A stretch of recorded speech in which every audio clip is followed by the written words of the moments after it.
we don't know exactly, necessarily, are we descendants of one of the 10 tribes, or are we just like Ruth, just like crafted in? Doesn't matter. There's one law, there's one people, there's one Elohim, and that's what we can experience right here in the Sukkah.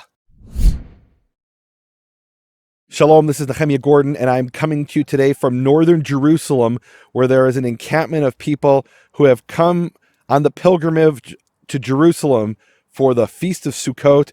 I'm here with Chris Gunther. Shalom, Chris. Shalom, Nehemia. Chris, what are you and your people doing here in Jerusalem, camping out on Sukkot? We believe we're doing what we're supposed to be doing during this time. Come to Jerusalem for the time that is appointed, Moed, and just rejoice, because we're commanded to rejoice in the place that he chooses. Now, are you and most of the people here Jewish, or what is your background, and how did you get here?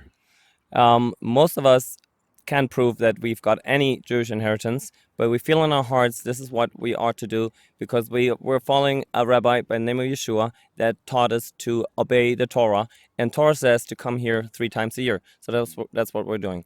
How did you get here? This is an incredible story of so you actually live in northern Israel. Most of the people here don't even live in Israel. Is that right? That's right. Yeah. Okay, but you live in northern Israel, and you and this group of people started out in northern Israel, and you walked here. I mean, tell us about this, and why did you walk here? How and what was it like? What was this experience? Well, the group of people that walked with me was my wife and our 5 children.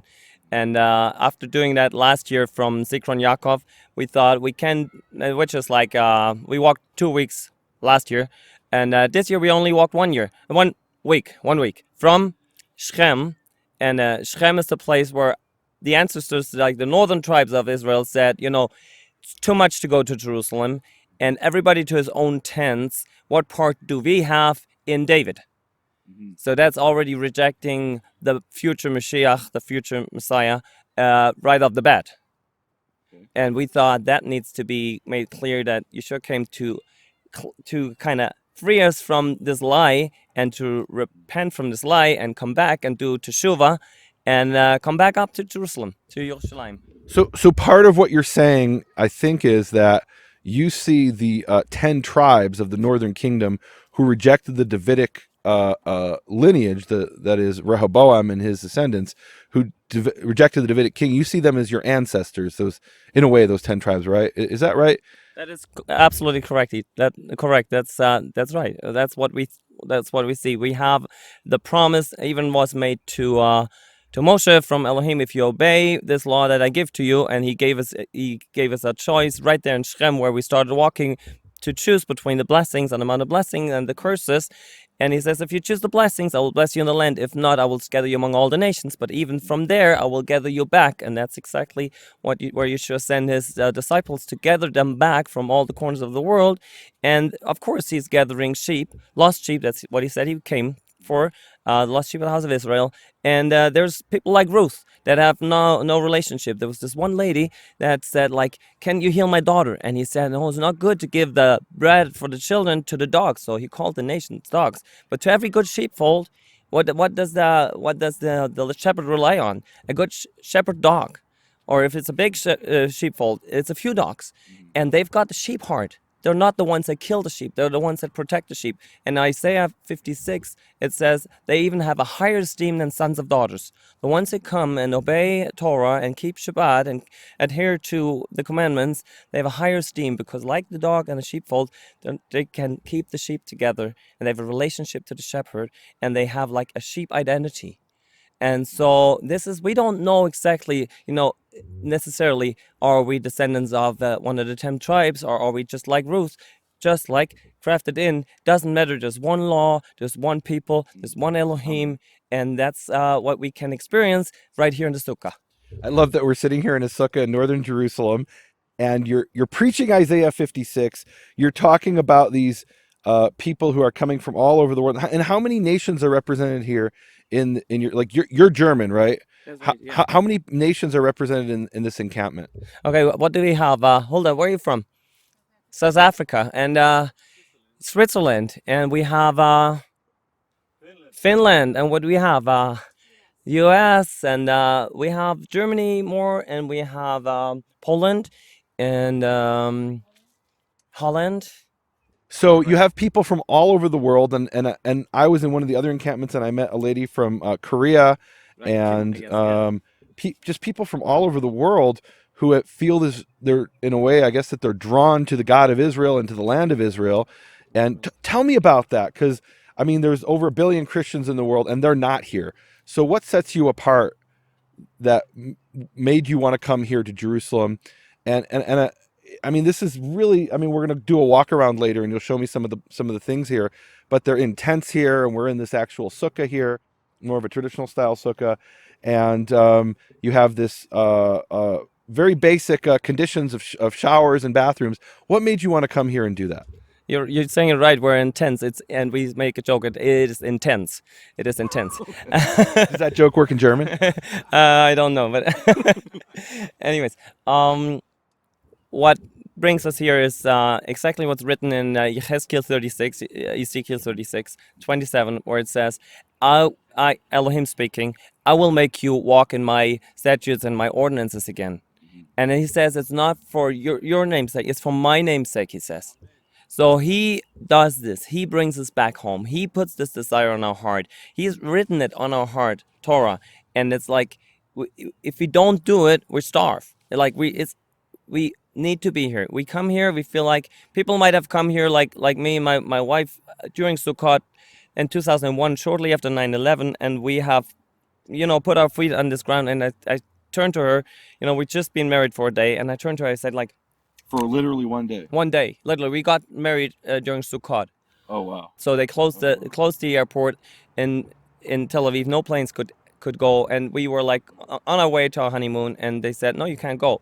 So then from the phone booth we booked a new flight, and we came anyways. And I said to my wife, I don't know what it is, but I feel like I've come home. And she says, and I thought, okay, she might think, whom did I get, who's that guy? I thought I know him, but I thought I know my heart. It was such a surprise to me to feel like I've come home. And then we found out why, and then there's a homesickness to come again and to be here. And I think there's just the genetics that kind of kick in and whatever, I don't know. Abba's putting it on our hearts. And even I heard that, he can change our genetics through that. What he writes on our heart. Okay. I heard people say that. I don't know. Well, okay, you brought in the genetic aspect, but you also said you don't know if you're physically descended from the 10 tribes, or if you're like Ruth. And in that sense, would you say then you're spiritually descended from the 10 tribes? Like, what would, like help me put this in a framework I can understand. I think Isaiah 56 put it quite nicely. It's like, they're crafted, or they're put in. Paul talks about crafted in. It's like one trunk and trees, and but it's, in the end we all need to produce kind of the same fruit, and it's this fruits of the spirit, but we're like literally in one house, in one kingdom, under one king. It's like there's no division anymore, like it was when Moshe took the people out, and it was given one law, and it was for the stranger and for the same law. So we're one, and we're just finding out how we're one. Over the, in the sukkah, and over doing Pesach together with people that we share with, like our Jewish neighbors here. We share, they say, like, who are you? And then they find out, and we say, well, we do believe that not Schneerson is the Mashiach, but we believe Yeshua is the Mashiach. And they say, some say, well, okay, nice you share with me, and they go off, and others say, well, it doesn't matter to me. I'm rejoicing with you over this, in this feast, and what can we bring? How can we help? And this is how we get together. There's our Jewish neighbors here. They had the sukkah on the roof, and they give us water. One gives us water, the other gives us electricity, the other comes and says, can I bring anything else, like water, juice, wine, vodka? So yeah, I love that Jews from this area are coming to join with you in a sense, or to fellowship with you and participate with you on the common ground of the commandments of the Torah, even if they don't have the same understanding about who the Mashiach is, whether he's come or he'll come again. But they're finding the common ground. This is what I love. I love people coming together on common ground in the light of the creator of the universe to keep his Torah. This touches my heart. This is why I want to come and talk to you. This really touches my heart. Yes, and we're so blessed by, Ushpizin that come, from all corners, from all understandings. Tell the people who don't know what Ushpizin is. Ushpizin, can you help us out? Like this? Ushpizin is an Aramaic word that means visitors, but it also refers to there's this idea that if you build a sukkah, that angels will come and visit your sukkah and give you a blessing. And there's a famous movie, one of my favorite movies of all time, called Ushpizin, about these. Oh, you watched it? Well, so it's about these guys who come and visit, and they're not exactly angels; they're actually criminals. But because they're treated with the hospitality of Abraham, that is, they're treated as as guests and treated with respect and dignity, the way you're supposed to treat a guest. Therefore the people get a blessing anyway. Even though these are criminals and they're not the typical angelic guests. And I love that the people here, as you're coming to their city, and literally you showed me a thing, and hopefully we'll get it on camera later, where you have a giant water container with 1,000 liters. Tell us what happened with that. Well, we knew that we would have a challenge. People need a shower, and people need to, we've got our camping toilets. We want to wash hands, and so we just brought an empty container and we set it up, trusting that the Father would provide the water. We didn't know where it would come from, and we just went and asked. Otherwise, we would have asked the next neighbor. But the first one we asked right away, actually, was the second one, and the first one gave us the electricity then afterwards. Oh, wow. So he filled it up 1,000 liters of water in a country, and he said, "No, leave the money, leave it out. It's like I want it. This is a mitzvah for me." So wow, and you have to understand, in Israel, this is a country where water is metered very carefully, and they actually charge you for the water, at least in Jerusalem, based on the number of people living in your apartment. If you have more people, you get to have more water at the reduced rate. And so here, this man giving you 1,000 liters of water is no trivial thing. That's kind of a big deal in Israel. It is, and that's how we see that. Like Abraham was he had the faith, but it was given. It was put in his heart. The faith that he acted out and he acted upon was put into his heart. And it's a miracle to ourselves, like how we get here, we come here. People came here not knowing where they would be. We didn't know if we would have a place. Wait, so you have people coming from all over the world, and you literally don't know where you're going to camp out. That's exactly the case, yeah. So, but Father showed us this place just as we came here. 3 days before we came to the city, we found out that the place that we had asked for was not available.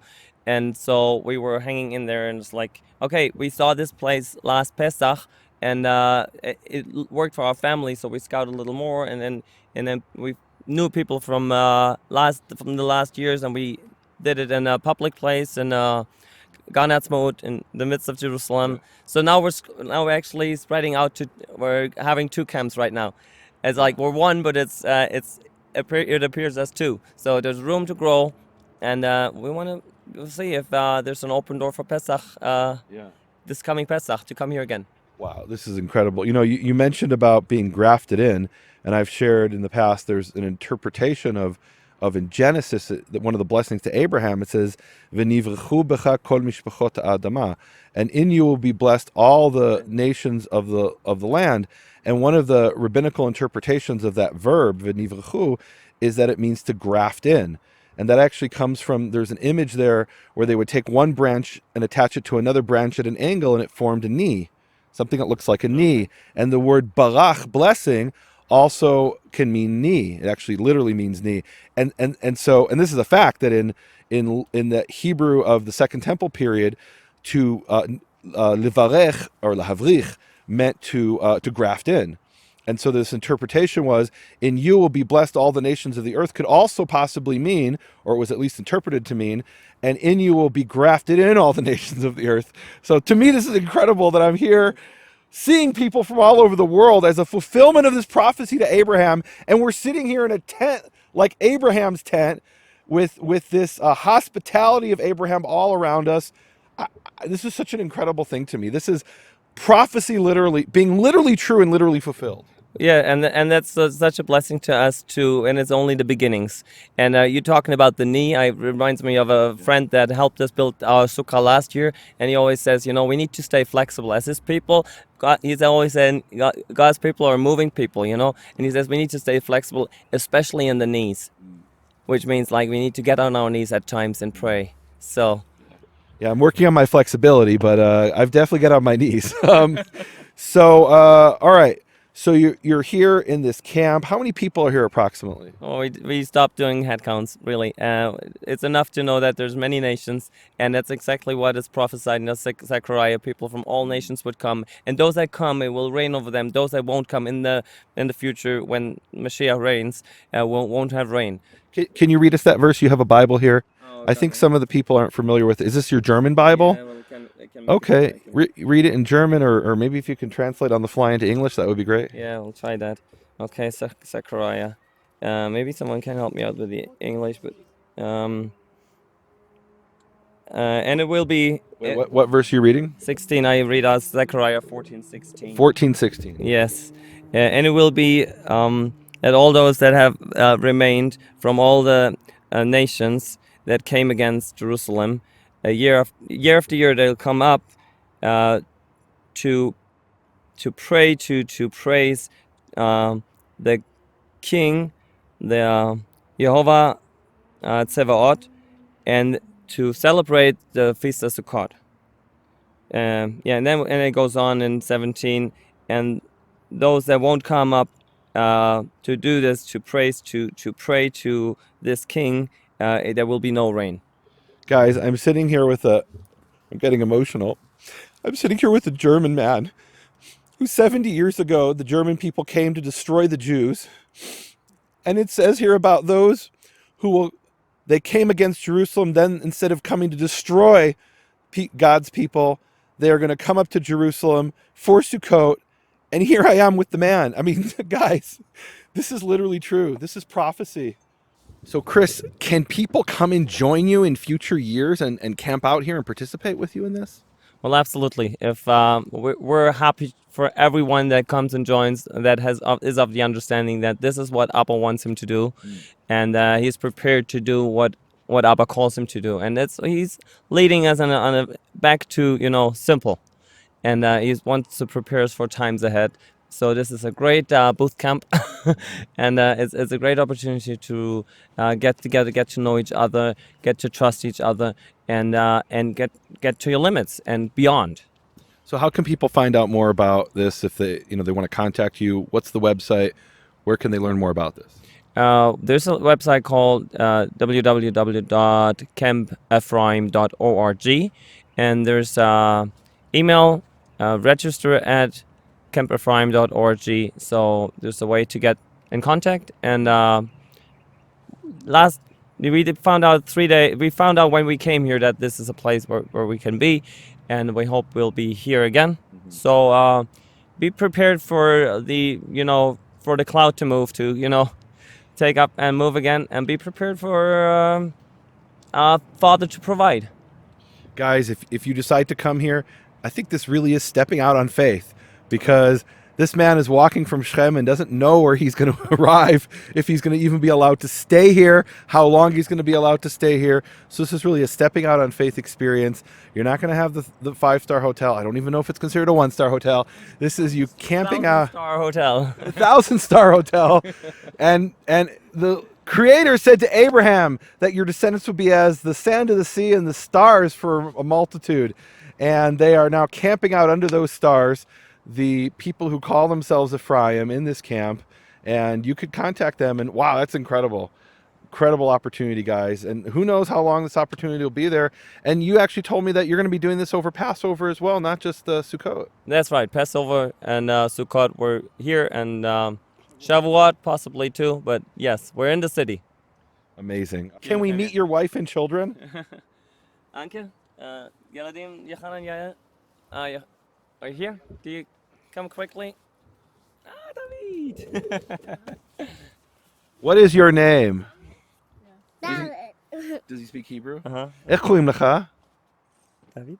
David. Shmuel. David Shmuel. Shmuel. Ben Kamata? Ben Arba? What is your name? Noah. Noah? My niece is named Noah. What is your name? Ruth. Ruth? Ruth bat kama at? Sheva. Bat Sheva, be'eze kita at? Gimel. She wasn't sure. She's in 3rd grade. Can you say something, ma'am? My name is Anke. Yes. And it's just a blessing to be here, to be in the land, to be in Jerusalem for the feast. Here we are, sitting with these folks, these German folks whose children speak Hebrew, who have come to love the God of Israel and the people of Israel and be part of his covenant. This is such a fulfillment of prophecy. Hallelujah. So next year in Jerusalem. Bashana haba Yerushalayim habnuyah. Next year in the rebuilt Jerusalem. Amen. Okay, we're going to see some of the tents of the people staying here. Yael and Amy are going to show us their tent. Okay, come on. So what brought you ladies together to camp out here in the wilderness in Jerusalem, essentially, in what's almost like a park here? What are you doing here? It's told in scripture that we have to come to represent the nations. What was your main motivation for coming here? To fulfill the commands.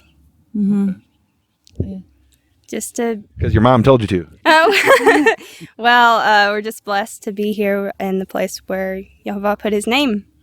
Amen. All right. So tell us who you are and what you're doing here. I'm Freddy from Finland, Swedish-speaking Finn, kind of like the Druze in Israel. I came here to celebrate the Feast of Tabernacles, Sukkot, again.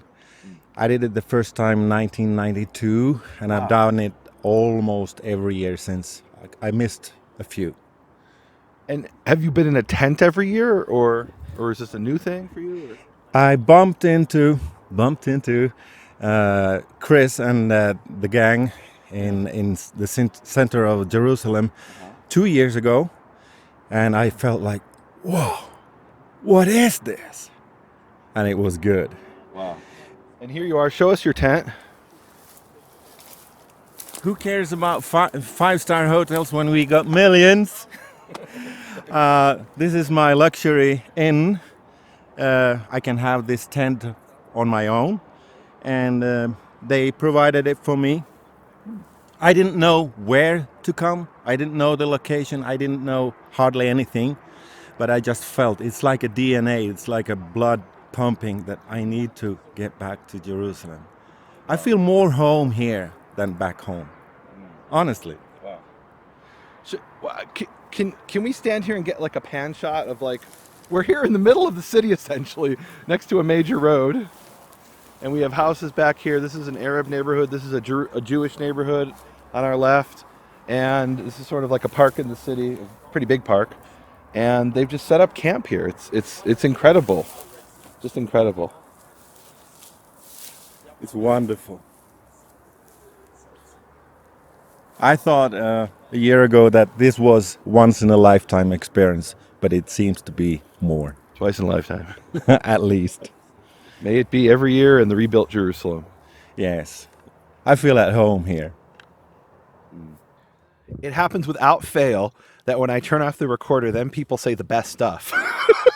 And so Chris crouches down here to tell me something, whisper something in my ear. And I said, no, this has to be on the recording.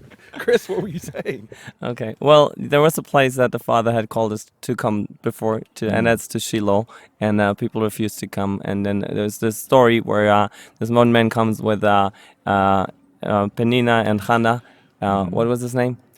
So Elkanah. Elkanah. This is the story that's the beginning of 1 Samuel, and you're talking about the tabernacle at Shiloh, and some people came to Shiloh, but other people said, well, I have a place here in Dan where we have an altar, and we have another altar in Ophrah. Why would we go all the way to Shiloh? It's so far. We'll just stick with what we got here in our own place. Yes. And so you're saying this is essentially a picture maybe of what's happening, and Yes. and then you had a verse that you started to quote to me. Come Well, on. yeah, there's a prayer that's a prayer of sorts for the Jewish people. It's the prayer of Hannah, and she starts out saying this, like, you want to read this?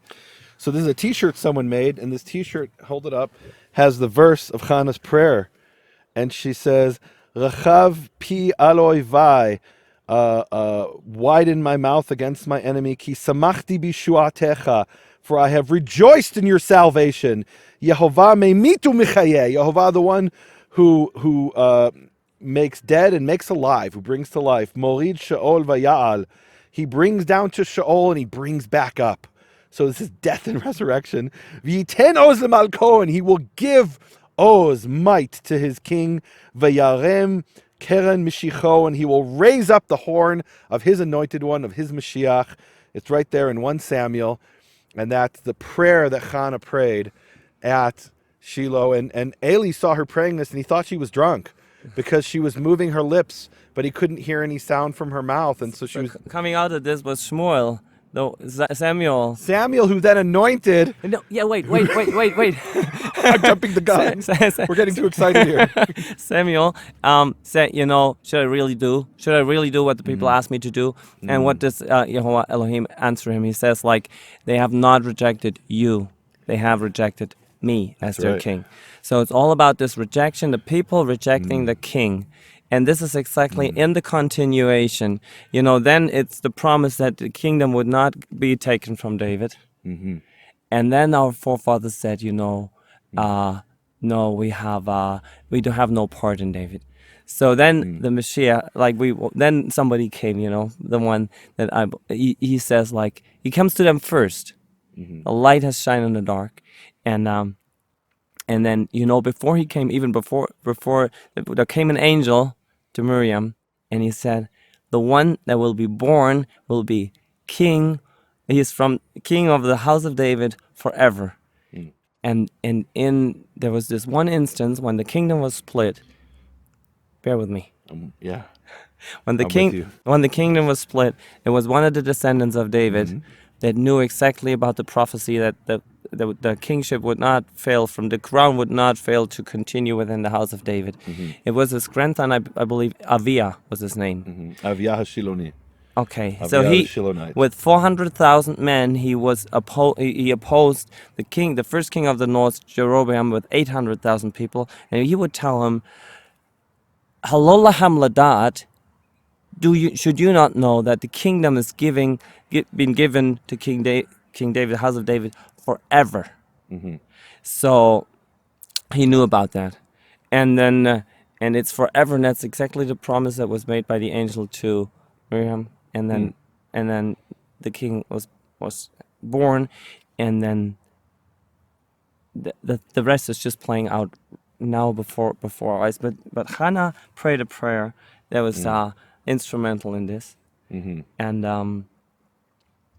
when the disciples asked Yeshua their last question ever, they said, is this the time that you will restore the kingdom? He answered them with, all the Bibles that I found say, Lo lachem ladad. I believe a hay went lost somewhere. And so really, Lo lachem ladad is not for you to know. Not for you to know, but and really, you understand it as? It really is a quotation from this what Abiah said to Rehoboam, is it not for you to know? And it goes on about the times and the seasons. But it's right about the restoration so of where the do you kingdom. stick that hay? How do you read it? Or how do you think it should be understood?